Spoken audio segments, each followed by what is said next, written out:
जय जय सीताराम। नीलाम्बुजश्यामलकोमलांगं सीतासमारोपितवाम भागम पांडव महासायक चारु चापम नमामि रामम रघुवंशनाथम। प्रिय दर्शकों, प्रिय भक्तों,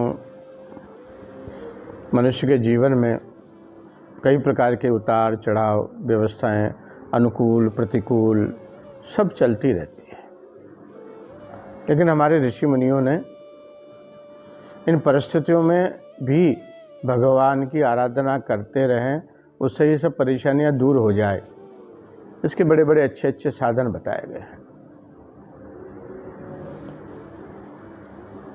श्री रामचरितमानस अपने आप में एक संपूर्ण ग्रंथ है। ये कल्पवृक्ष है। इससे जो मन की इच्छाएं हैं वो सब चीज़ें प्राप्त आसानी से हो जाती है। बाबा तुलसीदास जी ने इस बारे में यही तो लिखा है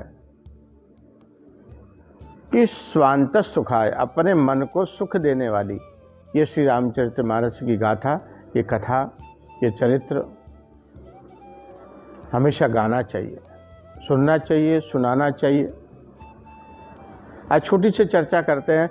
वैसे तो आप ये मान के चलें कि रामचरितमानस पूर्ण रूप से प्रत्येक चौपाई, श्लोक, दोहा, सोरठा, छंद, ये सब नाना प्रकार के फलों को प्राप्त कराने वाले हैं। एक ही वृक्ष के नीचे हम नाना प्रकार के फल प्राप्त कर सकते हैं और वो साधन है श्री रामचरितमानस का पारायण करना। या यूँ मान के चलिए, बाबा ने तो ये कहा कि भगवान शंकर ने भी कहा पार्वती से कि साबर मंत्र क्या है। प्रत्येक दोहा, चौपाई, सोरठा, तुलसीदास जी बाबा के द्वारा लिखे गई रामचरितमानस प्रत्येक मंत्र है ये। और एक ऐसा मंत्र है साबर मंत्र की जैसे। साबर मंत्र से भी कहीं ज़्यादा बढ़िया है,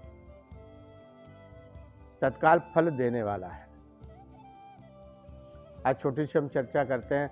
आज अयोध्या कांड के बारे में चर्चा करेंगे। अयोध्या कांड से हमें बहुत कुछ प्राप्त हो सकता है मन की इच्छाओं के अनुसार। तो पहली बात चर्चा कर रहे हैं सुख की बात। सुख के लिए मनुष्य बहुत भटकता रहता है, चारों तरफ भटकता रहता है। सुख, धन वैभव सब कुछ है, लेकिन सुख नहीं है, शांति नहीं है। तो उसके लिए भैया हमें कहीं भटकने की जरूरत नहीं है। बस एक रामचरितमानस गीता प्रेस गोरखपुर की एक पुस्तक ले आवें और उसका नित्य मास पारायण करें। और भी नहीं तो आप 5 चौपाई 10 चौपाई नियमित पढ़ें घर में। और जब पढ़ते हैं तो बोल बोल करके पढ़ें, उच्चारण करते हुए पढ़ें, जिससे कि घर का वातावरण भी शुद्ध हो जाए।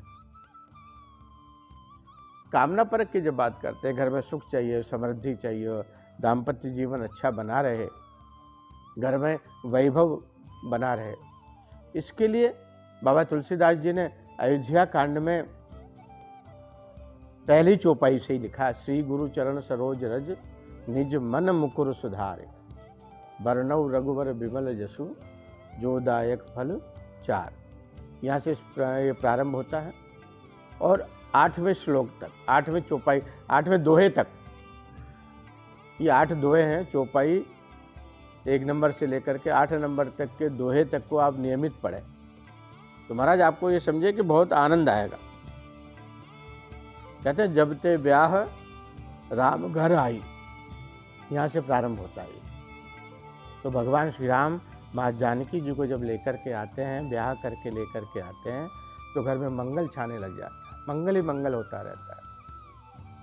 और इन 8 चौपाइयों तक यदि आप घर में रोज पढ़ते हैं, बोल बोल करके पढ़ते हैं, आप ये मान के चलिएगा घर में जो बिगड़ी हुई स्थितियाँ हैं ना, वो अपने आप ठीक होने लग जाए। दाम्पत्य जीवन सुधर जाएगा, परिवार में अशांति फैल रही है वो दूर हो जाएगी, बच्चे इधर उधर हो रहे हैं, भटक रहे हैं, वो ठीक होने लग जाएंगे। और यहाँ तक कि मान के चलिएगा आपकी मान प्रतिष्ठा वैभव इन 8 चौपाइयों के पढ़ने मात्र से ही सब कुछ प्राप्त हो जाएगा।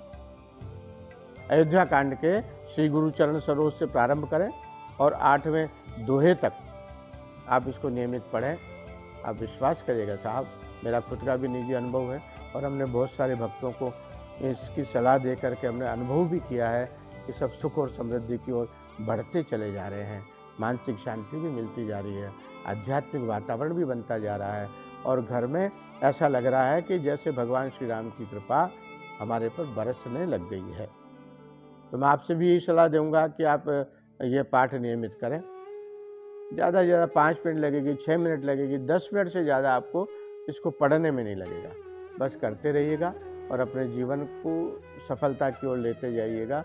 हम और प्रयास करेंगे, श्री रामचरितमानस में से ही हम अच्छे-अच्छे सी जो बातें हैं, वैसे तो पूरा ही ग्रंथ मनुष्य के कल्याण के लिए बना है, लेकिन और अति उसमें से भी जो निचोड़ है, वो कामना परक अलग-अलग तरीके से, उसके बारे में हम चर्चाएँ करते रहेंगे। सर्वे भवन्तु सुखिनः, सर्वे सन्तु निरामया, सर्वे भद्राणि पश्यन्तु मा कश्चित् दुःखभाग् भवेत्। ओम शांति, ओम शांति, ओम शांति।